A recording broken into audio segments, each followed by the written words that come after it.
नमस्कार, market today में आप सभी का स्वागत है। मैं हूं सुमित और एक और दिन जबकि भारतीय बाजार ऐतिहासिक स्तरों पर बंद हुए, आज भी तेजी जो थी वो दोनों दिग्गज यानी कि एचडीएफसी और एचडीएफसी बैंक के नाम बनते हुए दिखाई पड़ी और मार्केट का जो मोमेंटम है, जो रुख है, वो तेजी का लगातार बना हुआ है। छोटे मझौले शेयरों में तेजी अभी भी जारी है और साथ ही साथ थोड़ी सी प्रॉफिट टेकिंग आई मेटल स्पेस में, ऑयल एंड गैस स्पेस के अंदर, लेकिन बाकी ब्रॉडली मार्केट्स के अंदर जो तेजी का रुख है, खासतौर से बैंकिंग और फाइनेंशियल स्पेस में, वो अभी भी बना हुआ और अच्छी खासी खरीदारी वहां देखने को मिल रही है।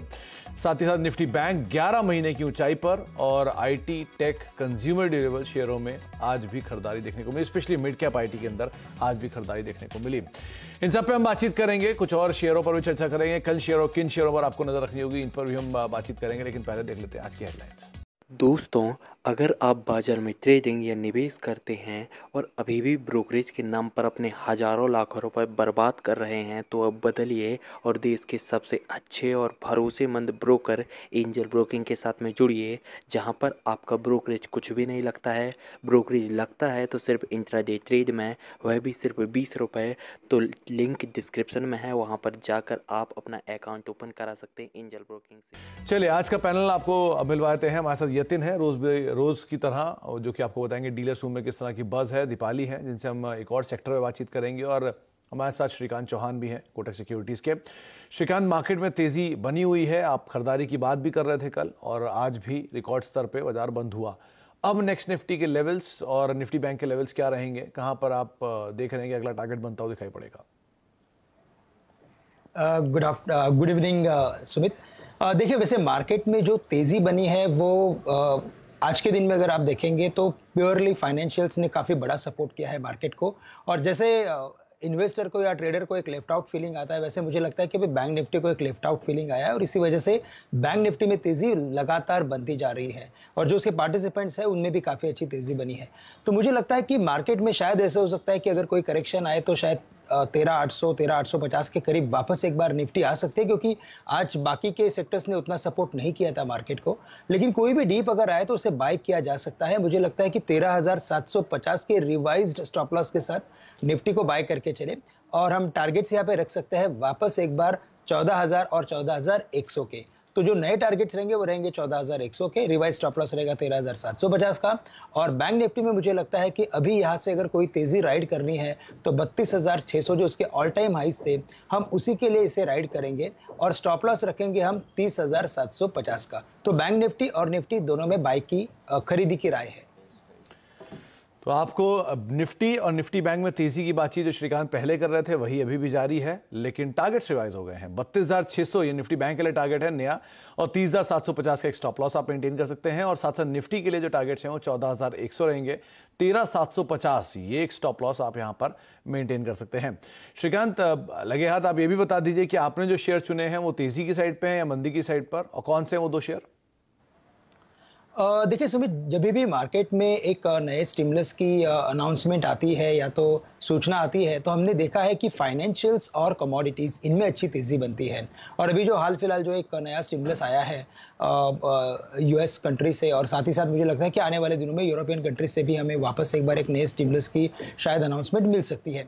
तो मुझे लगता है कि यही एक जो इम्पॉर्टेंट न्यूज़ फ्लो है जिसके पीछे हम लगातार एक फाइनेंशियल्स और कमोडिटीज में तेजी देख रहे हैं। मुझे लगता है कि आईसीआईसीआई बैंक को लॉन्ग करके चले, 530 के करीब का बंद है, 515 के करीब का स्टॉप लॉस हम रख सकते हैं। यहाँ पे टारगेट जो समझ में आ रहे हैं वो है 555 रुपए के, जो इसके ऑल टाइम हाईएस्ट लेवल्स है। और साथ ही साथ मुझे लगता है कि टाटा स्टील में बाय करके चले। ये स्टॉक अभी 630 के करीब 632 के करीब ट्रेड कर रहा है। यहाँ पे हम स्टॉप लॉस रखेंगे 620 का और हम टारगेट्स रखेंगे 660 के। तो टाटा स्टील और आईसीआईसीआई बैंक इन दोनों पे खरीदी की राय रहेगी। तो आईसीआईसीआई बैंक तेजी के लिए, और साथ साथ टाटा स्टील 660 रुपए के टारगेट्स के लिए आप टाटा स्टील को देख सकते हैं। 620 रुपए का एक स्टॉप लॉस यहां पर मेंटेन कर सकते हैं। और दूसरा नाम आईसीआईसीआई बैंक जिसकी बात कर रहे थे, 555 रुपए के टारगेट्स के लिए आप दाम लगा सकते हैं। अच्छा, दो नाम और देखिए, एक है बंधन बैंक और दूसरा है एचडीएफसी बैंक। एचडीएफसी बैंक जो कि लगातार तेजी के अंदर कामकाज कर ही रहा है, और साथ साथ बंधन बैंक को लेकर भी अक्सर सवाल आते हैं कि किस तरह से मूव कर सकता है मिड कैप बैंकिंग स्पेस में। कुछ हद तक पार्टिसिपेशन यहां से भी आता हुआ दिखाई पड़ रहा है। इन दोनों शेयरों पे आप क्या राय रखते हैं? देखिए, वैसे एचडीएफसी बैंक में तो राय काफ़ी क्लियर है कि ये स्टॉक आने वाले दिनों में और भी नए ऊंचाइयों को छूते हुए नजर आएगा। मुझे लगता है कि ये 1500 के करीब जा रहा है सुमित। और साथ ही साथ अगर यहाँ पे मुझे स्टॉप लॉस अगर कोई रखना है तो 1400 के एक फाइनल स्टॉप लॉस के साथ इसे राइड कीजिए। और अगर बंधन बैंक की बात करें तो यहाँ पे देखिए कि एक मोमेंटम बन रहा है। और ओवरऑल अगर बैंक निफ्टी में अगर 1000-1500 पॉइंट की अगर तेजी लग रही है तो जितने भी हाई बीटा स्टॉक्स हैं नो डाउट कि उनमें तेजी बनेगी, लेकिन वहां पे हमें स्टॉप लॉस भी रखना काफी जरूरी रहेगा। तो करंट अभी 413 के लेवल से बंधन बैंक के यहाँ पे अगर हमें स्टॉप लॉस रखना है तो हम 400 रुपए का स्टॉप लॉस रखेंगे। और मुझे लगता है कि वापस ये स्टॉक 430 या 432 के लेवल्स को छू सकता है कि जहां पे इसमें काफी बड़ी कॉल राइटिंग बसी हुई है। तो करंट लेवल से बाय करें, लेकिन 400 रुपए के स्टॉप लॉस के साथ इसे होल्ड भी कीजिए। तो 400 रुपए का एक स्टॉप लॉस मेंटेन करें। मौजूदा स्तरों से आप खरीदारी कर सकते हैं। 413 के आसपास का भाव है और एचडीएफसी बैंक को लेकर तो राय साफ है कि वहां पर तेजी का रुख जो है वो बना रहेगा। अच्छा, एक आज आईटी स्पेस के अंदर भी खरीदारी थी। इन्फोसिस लीड कर रहा था। बड़ी तेजी के बावजूद भी ये पूरा स्पेस अभी भी बज में है। मिड कैप आईटी अब लाइमलाइट में दोबारा आ चुका है। रादर स्मॉल कैप आईटी अब कह सकते हैं ज्यादा लाइमलाइट में, अगर इन्फोसिस भी लोअर लेवल से स्ट्रॉन्ग पुल बैक के बाद डे हाई पे बंद हुआ। क्या किया जाए यहाँ पर? देखिए, वैसे दिग्गज आईटी में तो इन्फोसिस, टीसीएस, विप्रो, इन तीनों में तेजी लग रही है। और मुझे लगता है कि इन तीनों में एटलीस्ट कम से कम 5 से 8% की तेजी मुझे लगता है कि रिजल्ट के अनाउंसमेंट तक देखने को मिलेगी। लेकिन साथ ही साथ हमें फोकस करना है टेक महिंद्रा के ऊपर, जो तकरीबन 960-965 के करीब ट्रेड कर रहा है। और पिछले 4 या 5 दिन के कंसोलिडेशन के बाद ये 960 के ऊपर का क्लोज देने में कामयाब हुआ है। तो मुझे लगता है कि 1020 के टारगेट्स के लिए टेक महिंद्रा को बाय किया जा सकता है। और यहाँ पे हम स्टॉप लॉस रखेंगे 950 रुपए का।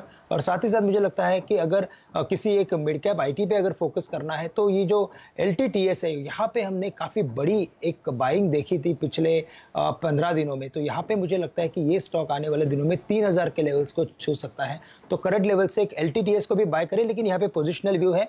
स्टॉप लॉस हमें रखना पड़ेगा 2200 के करीब का और टारगेट्स रहेंगे 2700 और 3000 के। 2700-3000 ये एलएनटी टेक के लिए टारगेट दिए जा रहे हैं श्रीकांत की तरफ से। और टेक महिंद्रा दूसरा नाम है जिस पर आप दांव लगा सकते हैं। एलएनटी टेक हालांकि पोजिशनल है, लेकिन मीडियम टर्म में या फिर आप छोटी अवधि में टेक महिंद्रा के ऊपर भी दांव लगा सकते हैं। अच्छा, आगे कुछ और सेक्टर से बातचीत करेंगे, लेकिन दीपावली से पहले एक सेक्टर का रिव्यू ले लेते हैं। वो है फर्टिलाइजर स्पेस। आज पूरे स्पेस में काफ़ी बज़ था और सेकेंड हाफ में एक अच्छी खासी तेज़ी देखने को मिली। दीपावली, क्या गैदर किया आपने वहाँ पर? फर्टिलाइजर स्टॉक्स आज एक्शन में रहे और अगर आज के टॉप मूवर्स देखेंगे तो फैक्ट 18% चला। एनएफएल, आरसीएफ, जीएसएफसी, मैंगलोर केमिकल फर्टिलाइजर्स में भी हमने 3 से 7% तक का मूव देखा। इनफैक्ट आज ही नहीं, आमतौर पे बजट से पहले इन स्टॉक्स में एक्शन बढ़ता है, जो कि रिफ्लेक्ट होगा इनकी 1 मंथ की परफॉर्मेंस देखकर। आप 1 महीने की परफॉर्मेंस देखेंगे तो 25% तक रिटर्न स्टॉक्स की ओर से आते हुए दिखे हैं। फैक्ट, मद्रास फर्टिलाइजर्स, आरसीएफ, चंबल, जीएनएफसी, दीपक फर्टिलाइजर्स, ये स्टॉक 7% से लेकर 25% तक के रिटर्न इन स्टॉक्स की ओर से डिलीवर हुए हैं। दरअसल एक्सपेक्टेशंस हैं कि इस बजट में fertiliser sector, specially agri sector पर खास फोकस रहेगा हमेशा की ही तरह। और सोर्सेस के थ्रू तो ये भी इंफॉर्मेशन मिली है कि इंडस्ट्री ने काफी डिमांड्स गवर्नमेंट से की हैं इस बजट में कंसिडर करने के लिए, जिसमें कि फिनिश प्रोडक्ट्स पर इंपोर्ट ड्यूटी बढ़ाने की बात वो कर रहे हैं ताकि जो डोमेस्टिक प्रोडक्शन है उसको बेनिफिट मिले। साथ ही इंडस्ट्री ने यह भी कहा है कि जो इंपोर्ट ड्यूटी होती है पीएन के रॉ मटेरियल्स पर, उसको कट करना चाहिए डोमेस्टिक मैन्युफैक्चरर्स को सपोर्ट करने के लिए। और ग्लोबली भी हमने देखा है कि जो रॉ मटेरियल पर इंपोर्ट ड्यूटी लगती है वो काफी लोअर रखी जाती है फिनिश प्रोडक्ट के सामने। तो वैसा ही ट्रेंड इंडिया में भी फॉलो किया जाए, ये इंडस्ट्री सीख कर रही है। तो इसीलिए हमने देख रहे हैं कि काफी एक्शन इस पूरे स्पेस में बना हुआ है और आमतौर पर बजट से पहले ये खरीदारी दिखती भी है। तो ये पूरा पॉकेट फोकस में रहा, नजर रखिए यहाँ पर। तो पूरे स्पेस में आज काफी ज्यादा बज़ था। Fact, NFL, RCF, GSFC, GNFC, Chambal, सब में खरीदारी देखने को मिली। श्रीकांत, बहुत छोटा स्पेस है और आमतौर पे बजट से पहले काफ़ी बज़ में भी आता है। कुछ यहाँ पर आपको लग रहा है कोई शेयर है जिसको देखा जा सकता है, कंसिडरेबल है? देखिए, वैसे हम अगर जो बड़े बास्केट की अगर बात करें इसमें से, तो चंबल फर्टिलाइजर पे हम काफ़ी बुलिश है। और इसका रीज़न ये है कि ये टेक्निकली स्टॉक हमेशा एक कंसोलिडेट करता है काफ़ी लंबे अरसे में और उसके बाद 2 या 3 साल के कंसोलिडेशन के बाद एक ब्रेकआउट में वो कन्वर्ट होता है। अगर आप देखेंगे तो प्रीवियसली अगर पास्ट में देखें तो 2011 में इसमें एक अच्छा कंसोलिडेशन हुआ था। उसके बाद ये ब्रेक होने के बाद 100 रुपये वाला स्टॉक 200 हुआ था। इस बार 2018 में इसने काफ़ी बड़ा कंसोलिडेशन किया था और 2020 में भी ब्रेकआउट देखने को मिल रहा है। तो सुमित, मुझे लगता है कि ये स्टॉक अभी 200 वाला आने वाले कुछ महीनों में थोड़ा वक्त लगेगा, लेकिन 400 के करीब जा सकता है। काफी अच्छा कंसोलिडेशन है और काफी अच्छा ब्रेकआउट है। लेकिन यस, वेरी शॉर्ट टर्म में, यानी कि यहाँ से 1 से 3 महीने का अगर मैं व्यू लेता हूँ, तो मुझे लगता है कि 210 के स्टॉप लॉस के साथ चंबल फर्टिलाइजर को बाय करें। 270 और 290 ये दो टारगेट्स के लिए बिल्कुल इसे बाय किया जा सकता है। जी, 270 290 दो टारगेट्स हैं जिनको आप ध्यान में रखें और उसके लिए आप खरीदारी कर सकते हैं। अच्छा श्रीकांत, अभी थोड़ी पहले हम बैंक्स की बात कर रहे थे, इंडसइंड हमसे मिस हो गया। 5.5% का उछाल, जोरदार तेजी आज इसमें देखने को मिली है और एक लंबे अंतराल के बाद इस तरह का मूव इंडसइंड में आया है।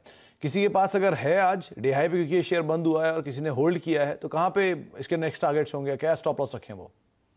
देखिए, वैसे काफी अच्छा परफॉर्मेंस है और काफी अच्छे वॉल्यूम्स के साथ ये स्टॉक चला है, तो ये दर्शा रहा है कि ये स्टॉक वापस 940 या 945 के लेवल्स के काफी नजदीक जा सकता है। और जो उसके प्रीवियस हाइस थे 955 से लेकर 960 के, जो तकरीबन इसने जुलाई के अगस्त के महीने में बनाए थे, मुझे लगता है कि उसके काफी नजदीक ये जाते हुए दिखाई देगा। तो करंट लेवल से इसे बिल्कुल होल्ड करें। कोई भी करेक्शन अगर किसी रीजन से अगर आता है तो बिल्कुल इसे बाय किया जा सकता है। और अगर हमें स्टॉप लॉस रखना है तो हम 890 रुपए का स्टॉप लॉस रख सकते हैं 960 रुपए के टारगेट के लिए। अच्छा, तो 960 रुपए तक की चाल यहां पर देखने को मिल सकती है। इस साल का भले अंडर परफॉर्मर है, लेकिन हाँ, अब यहां पे शायद और ज्यादा तेजी आते हुए दिखाई पड़े। इंद्रप्रस्थ गैस और महानगर गैस, दो और नाम देखिए आप श्रीकांत, ये दोनों आज अच्छी तेजी में थे। स्पेशली आईजीएल 4-4.5% का उछाल यहां देखने को भी मिला और एमजीएल पर रब ऑफ इफेक्ट भी था इसका। क्या किया जाए इन दोनों में? देखिए, वैसे दोनों स्टॉक में अच्छी तेजी बनी है, बट मुझे लगता है कि अगर आईजीएल पे फोकस करें, क्योंकि आज उसके वॉल्यूम्स काफी नॉर्मल थे और काफी अच्छे वॉल्यूम के साथ ये स्टॉक ऊपर गया है, तो करंट लेवल से 512 के मुझे लगता है कि इंद्रप्रस्थ गैस वापस एक बार 530 से लेकर 535 के लेवल्स को छूते हुए नजर आएगा।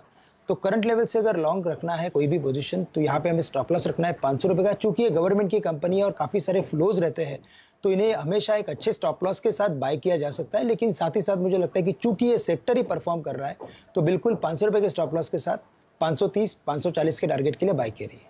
तो 530 540 के टारगेट्स के लिए आप खरीदारी कर सकते हैं। इंद्रप्रस्थ गैस में करीब 500 का एक स्टॉप लॉस मेंटेन करें। साथ ही साथ आज ऑटो स्पेस में भी काफी बज़ था श्रीकांत। एक है बजाज ऑटो, जहां पर आज 1 लाख करोड़ का जो मार्केट कैप का बेंचमार्क था वो उसने पार किया, और दूसरा नाम है एक्साइड इंडस्ट्री, आज एफ&ओ के टॉप गेनर्स में इसका भी नाम शुमार था। इन दोनों में क्या किया जाए? देखिए, वैसे बजाज ऑटो ने काफी लंबे अरसे के बाद न्यू हाइस को रिटेस्ट किया है। प्रीवियस हाइस को इनफैक्ट उसने सरपास भी किया था, और इसके जो प्रीवियस हाइस थे वो 2018 के थे। तो मुझे लगता है कि नो डाउट इसमें अच्छी तेजी बनी है, लेकिन आज के दिन में थोड़ी एक प्रॉफिट बुकिंग देखने मिली थी। तो करंट लेवल से अगर कोई भी करेक्शन आए तो 3350 के करीब बजाज ऑटो को बाय किया जा सकता है। आने वाले दिनों में मुझे लगता है कि स्टॉक वापस एक बार 3700 और 4000 के लेवल्स को छुएगा, लेकिन वक्त लगेगा। तो बाय ऑन डिप्स की स्ट्रैटेजी रखे बजाज ऑटो के लिए। और जैसे भी आपने बात की एक्साइड इंडस्ट्रीज की, तो यहाँ पे मुझे लगता है कि एक फ्रेश मोमेंटम बन रहा है। और चूंकि स्टॉक में काफी ग्रेजुअल मोमेंटम होता है, तो मुझे लगता है कि हम स्टॉप लॉस काफी नजदीक का रख सकते हैं। 188 के स्टॉप लॉस के साथ इसे बाय करें। 200 और 205 के टारगेट्स के लिए इसे लॉन्ग पोजीशंस कैरी कर सकते हैं। तो 200 और 205 के लेवल्स के लिए आप यहां पर लॉन्ग लेकर जा सकते हैं श्रीकांत। क्योंकि थोड़ा अटपटा सा लगेगा भले आपको पूछने में, लेकिन बाजार की तेजी में कोई ऐसा शेयर भी आपको दिखता है जो शॉर्ट किया सकता है? देखिए, वैसे मार्केट का मोमेंटम इतना हाई है कि यहाँ पे शॉर्ट जो स्टॉक होते हैं वो जैसे ही मार्केट न्यू हाई में एंटर होता है, उनमें हमें एक अच्छी शॉर्ट कवरिंग देखने मिलती है। जैसे कि इंडियाबुल हाउसिंग फाइनेंस है, या तो कुछ दिन पहले जब ये यूके में जो एक वायरस की जो न्यू स्ट्रेन की जो बात आई थी, उसके बाद जो एक फॉल देखा था हमने टाटा मोटर्स में, वो भी स्टॉक काफी अच्छी तरीके से उभरा है। तो मुझे लगता है कि इस मार्केट में अगर एक शॉर्ट का व्यू बना के अगर चलते हो तो एक रिस्क बन जाती है मार्केट में, बाकी मार्केट को प्ले करने के लिए काफी डिफिकल्ट हो जाता है। तो मुझे लगता है कि शॉर्ट की आइडिया भी ना ले, जो भी लेना है एक बार लॉन्ग के बेसिस पे काम करें। यस, स्ट्रैटेजी रखे कि बाय ऑन डिप्स की स्ट्रैटेजी रखे, वो ज्यादा बेहतर होगा अगर एग्रेसिव मार्केट में अगर करंट लेवल से अगर एंटर ना हो तो। नोट के साथ आपके लिए राय यही कि किसी भी गिरावट में आप खरीदारी करें और अभी फिलहाल शॉर्ट से बचें, खास तौर से बाजार में अगर कोई भी फॉल देखने को मिलता है तो ये श्रीकांत की राय साफ है। एक ब्रेक का वक्त है, लेकिन जो बातचीत हुई वो आपको फिर से बताते हैं। निफ्टी बैंक को लेकर श्रीकांत की राय साफ है कि आप तेजी रहें या फिर किसी भी गिरावट में आप खरीदारी करें। 14,100 का टारगेट रखें निफ्टी के लिए, 32,600 का टारगेट रखें निफ्टी बैंक के लिए। श्रीकांत के खुद के दोनों शेयर जो हैं वो तेजी के लिए ही हैं। टाटा स्टील, आईसीआईसीआई बैंक उन्होंने चुना है। आईसीआईसीआई बैंक 555 के टारगेट्स के लिए खरीदारी करें और टाटा स्टील में आप 660 रुपए तक की चाल देख सकते हैं। मिड कैप स्पेस में फर्टिलाइजर में चंबल फर्टिलाइजर ठीक ठाक दिख रहा है उनको। लार्ज कैप स्पेस में बैंक्स में एचडीएफसी बैंक 1500 के टारगेट्स के लिए, इंडसइंड बैंक होल्ड करें 960 के टारगेट्स के लिए, बंधन बैंक 430 432 तक की चाल यहां पर भी देखने को मिल सकती है। इसके अलावा इंद्रप्रस्थ गैस 535 रुपए तक की चाल दिखा सकता है और एक्साइड 205 तक जा सकता है। 188 का एक स्टॉप लॉस यहां पर आप मेंटेन कर सकते हैं। एक ब्रेक का वक्त है, ब्रेक के बाद लौटेंगे। यतिन हमारे साथ मौजूद हैं, उनसे हम बातचीत करेंगे कि डीलर्स रूम में किस तरह की बज़ है। पहले उन्होंने बात की थी एसबीआई की कल के सत्र में, और आज एसबीआई हरे निशान में बंद हुआ। आगे की रणनीति क्या हो, कहां पर डीलर्स बाय या सेल देख रहे हैं, छोटे से ब्रेक के बाद।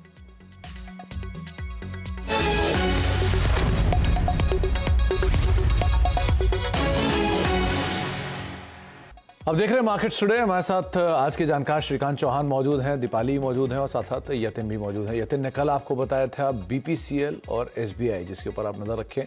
आज शुरुआती कारोबार में बीपीसीएल में खरीदारी रही और एसबीआई भी हरे निशान में। इनफैक्ट पूरे पीएसयू बैंकिंग स्पेस में आज खरीदारी देखने को मिली। तो यतिन, आज आपने क्या पिक किया? तो देखिए, डीलिंग रूम से जो हमको जानकारी मिल रही है उसमें ऑटो के शेयर्स काफ़ी फोकस पे हैं, खास करके टू व्हीलर्स। देखिए, इस हफ्ते के अंत में हमारे ऑटो सेल्स बिक्री के नंबर आ जाएंगे और कहीं ना कहीं आयशर मोटर्स में डीलिंग रूम्स को लगता है कि दिसंबर की जो बिक्री है काफ़ी अच्छी हो सकती है।